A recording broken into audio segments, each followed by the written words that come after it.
इस वीडियो में बेटा हम क्लास फर्स्ट हिंदी सब्जेक्ट के लिए चैप्टर 2 का अध्ययन करेंगे। अध्याय 2 पढ़ेंगे और इससे पहले हम चैप्टर फर्स्ट जो है प्रार्थना ये पढ़ चुके हैं पहले वीडियो में। और आज जो है चैप्टर 2 जिसके अध्याय का क्या नाम है, दयालु सिद्धार्थ। क्या नाम है? दयालु सिद्धार्थ। अब पहले आप समझ लीजिए, चैप्टर में एक शब्द आया है सिद्धार्थ। ये एक राजकुमार का नाम है, किसी राजा के लड़के का नाम है और वो राजकुमार बहुत ही दयालु था, दया करने वाला था। अब इनके बारे में आप एक कहानी के रूप में पढ़ेंगे और समझते चलेंगे। ठीक, ये तो कहानी हम आपको एक तरफ से पढ़ के बताते हैं, सुनाते हैं, इसमें काफ़ी मज़ा भी आएगा। काफ़ी रोचक कहानी है और इससे कुछ अच्छी सीख भी हमको मिलेगी। तो कहानी को ध्यान से आप सुनेंगे। एक राजा हुआ करते थे, एक राजा थे और उनके परिवार में 2 बेटे थे। राजा के परिवार में 2 लड़के थे, 2 बेटे थे। एक बेटे का नाम सिद्धार्थ था, एक बेटे का नाम क्या था? सिद्धार्थ था। और दूसरे बेटे का नाम देवदत्त था। राजा के 2 बेटे थे और पहले बेटे का नाम सिद्धार्थ था और दूसरे बेटे का नाम क्या था? देवदत्त।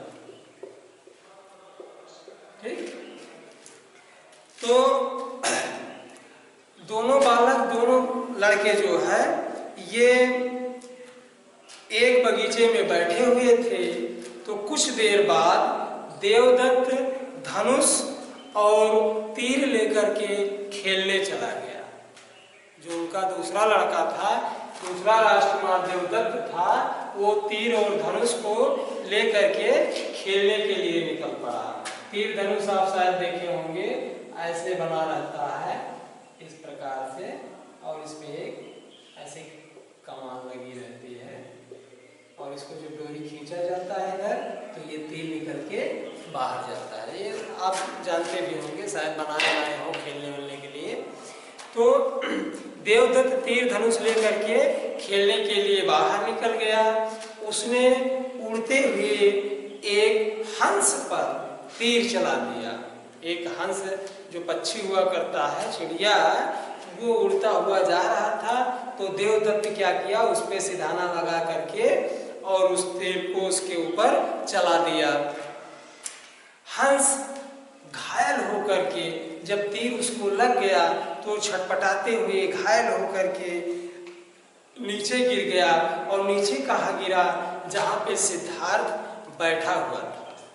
वो दूसरे पहला राजकुमार जिनका नाम सिद्धार्थ है, जिनके नाम पर जो है इस चैप्टर, इस अध्याय का नाम निकला हुआ है, तो उनके पास वो छटपटाता हुआ हंस जब घायल अवस्था में, तीर लगने के बाद घायल अवस्था में छटपटाता हुआ उनके पास गिर पड़ा।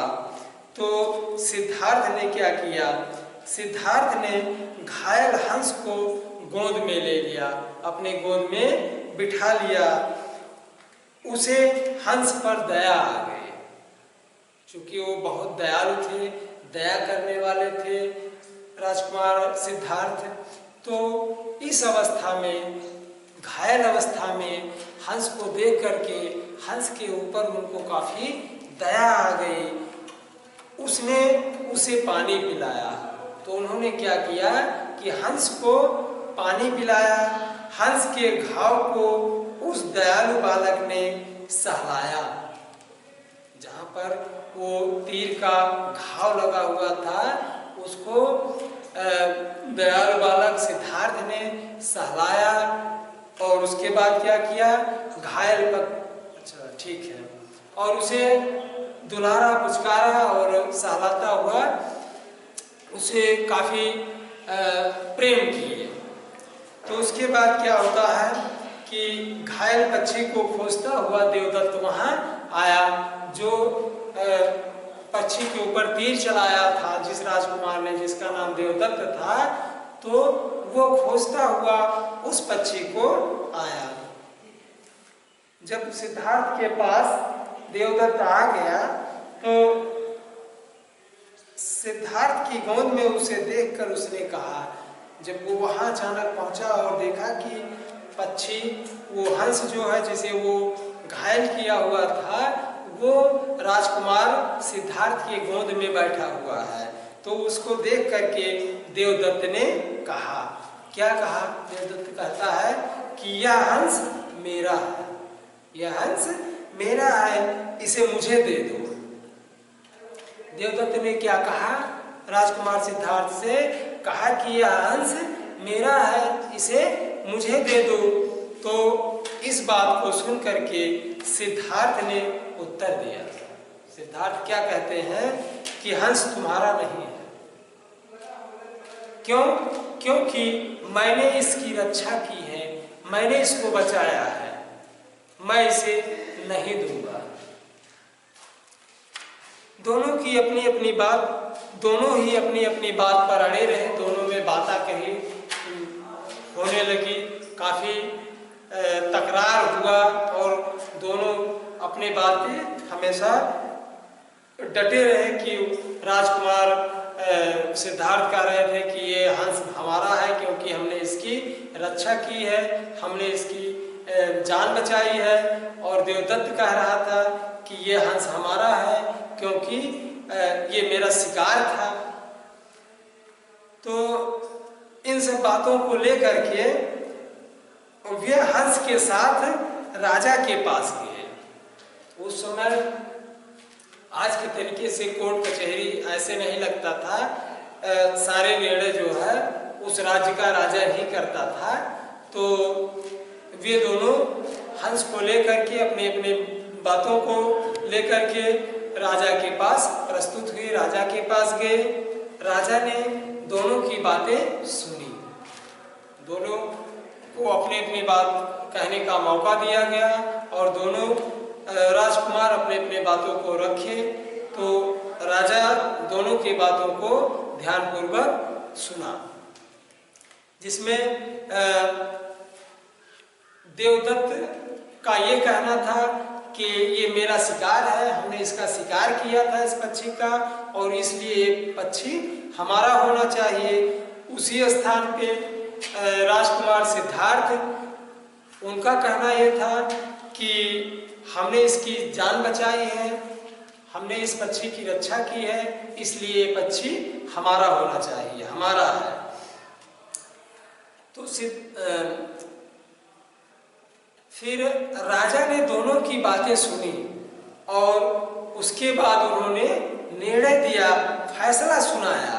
क्या फैसला सुनाया राजा ने? कि सिद्धार्थ ने हंस की रक्षा की है, इसलिए हंस सिद्धार्थ के पास ही रहेगा। सिद्धार्थ ने हंस की रक्षा की है, इसलिए हंस सिद्धार्थ के पास ही रहेगा। तो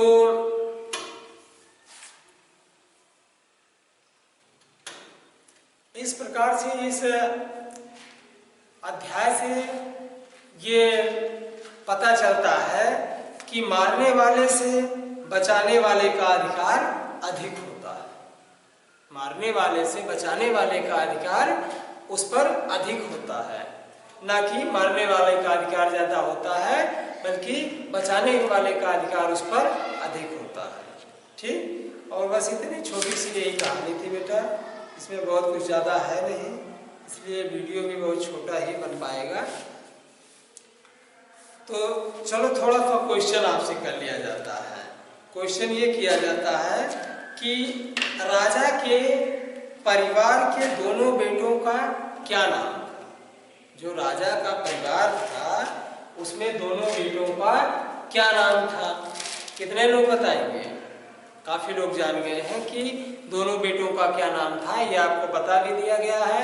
तो उसमें एक बेटे का नाम क्या था? सिद्धार्थ था, और दूसरे बेटे का क्या नाम था? देवदत्त था। नेक्स्ट आपसे क्वेश्चन ये है कि हंस कैसे घायल हो गया? हंस किस प्रकार से चोटिल हो गया, घायल हो गया। तो ये भी आप शायद समझ ही गए होंगे कि हंस कैसे घायल हो गया था। हंस जो है देवदत्त के द्वारा, किसके द्वारा, देवदत्त के द्वारा चलाए गए तीर से घायल हो गया था। हंस के ऊपर तीर कौन चलाया था? सिद्धार्थ? नहीं, किसने चलाया था? देवदत्त ने चलाया था। ठीक, अगला क्वेश्चन आपका ये बनता है कि हंस को गोद में लेने के बाद दयालु बालक ने क्या किया? हंस को गोद में उठाने के बाद, गोद में लेने के बाद दयालु बालक मीन्स दयालु सिद्धार्थ ने क्या किया? तो क्या किया था? हंस को गोद में लेने के बाद दयालु बालक सिद्धार्थ ने सबसे पहले हंस को पानी पिलाया। क्या किया? पानी पिलाया। ठीक, उसके बाद क्या किया? उसके घाव को, जहां पर तीर लगा हुआ था, उसके घाव को धोया, उसके घाव को सहलाया। ठीक, ये सब कार्य किए। ठीक है, नेक्स्ट आपका है कि सिद्धार्थ की गोद में हंस को देखकर देवदत्त ने क्या कहा? जब देवदत्त अपने शिकार को ढूंढता हुआ पहुंचा सिद्धार्थ के पास और उसने देखा कि वो उनका शिकार, वो हंस, वो सिद्धार्थ के गोद में बैठा हुआ है, तो देवदत्त ने उस समय क्या कहा? उसने कहा कि यह हंस मुझे दे दो, यह हंस मेरा है। यही तो कहा था उसने कि यह हंस मुझे दे दो, यह हंस मेरा है, क्योंकि मैंने इसका शिकार किया है। ठीक, नेक्स्ट आपका क्या था क्वेश्चन? क्या है क्वेश्चन? दोनों बालकों की बात सुनकर राजा ने क्या निर्णय दिया? दोनों बालकों की बातों को सुन करके राजा ने क्या फैसला सुनाया? दोनों बालक अपनी अपनी बातों को लेकर के किसके पास गए थे? राजा के पास गए थे, राजा के समक्ष उपस्थित हुए थे और उसमें दोनों अपनी अपनी बातों को रखे। देवदत्त ने कहा कि हमने इस पक्षी का शिकार किया है, इसलिए ये हंस मेरा है। उसी जगह पे सिद्धार्थ ने कहा कि हमने इस पक्षी की रक्षा की है, इसकी जान बचाई है, इसलिए ये पक्षी मेरा है। तो इन सब बातों को सुन करके अंततः राजा ने क्या निर्णय दिया, क्या निर्णय सुनाया, क्या फैसला सुनाया? तो राजा ने कहा कि मारने वाले से बचाने वाले का अधिकार अधिक होता है, इसलिए यह पक्षी सिद्धार्थ के पास ही रहेगा। ठीक बेटा? तो होमवर्क आप जो है राइट कर लीजिए और इसको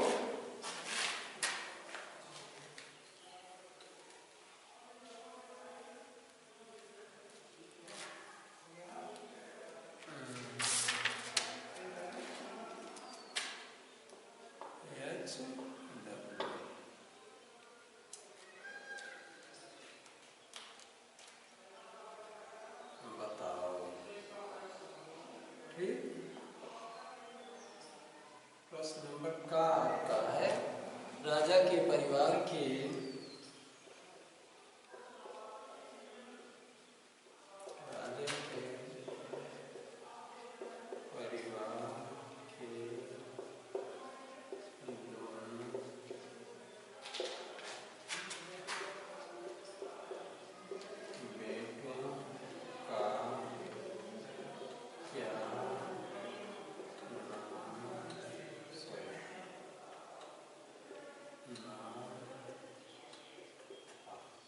ठीक, राजा के परिवार के दोनों बेटों का क्या नाम था? इसका उत्तर आप यहाँ इसके नीचे लिख देंगे। अगला प्रश्न आपका है क्या है? हंस कैसे घायल हो गया? हंस कैसे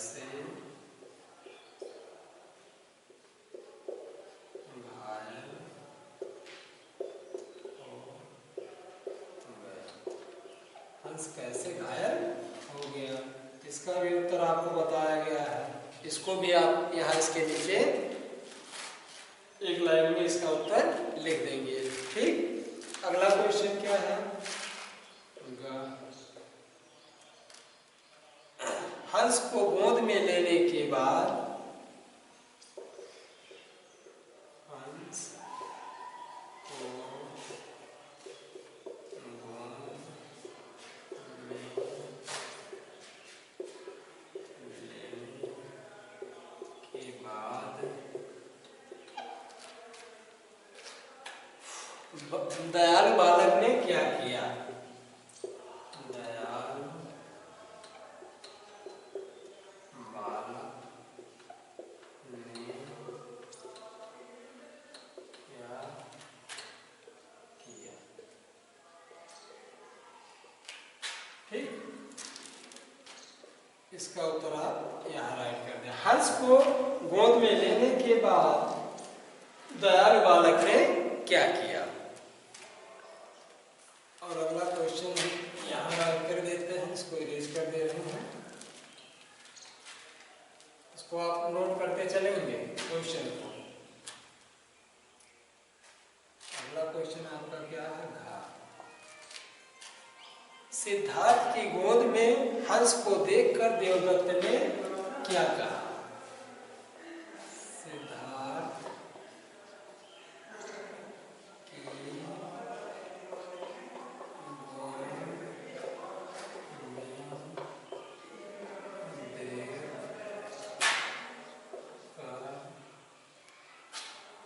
देवदत्त ने क्या कहा? देवदत्त ने क्या कहा? ठीक, इसका उत्तर आप कहाँ लिखेंगे? इसके नीचे वाली लाइन में यहाँ राइट कर देंगे, लिख देंगे। और अंतिम प्रश्न आपका क्या है? लास्ट क्वेश्चन है, दोनों बालकों की बात सुनकर दोनों बालकों की बात सुनकर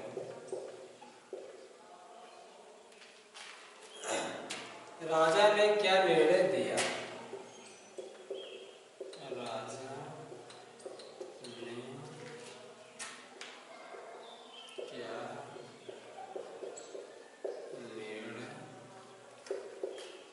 दिया?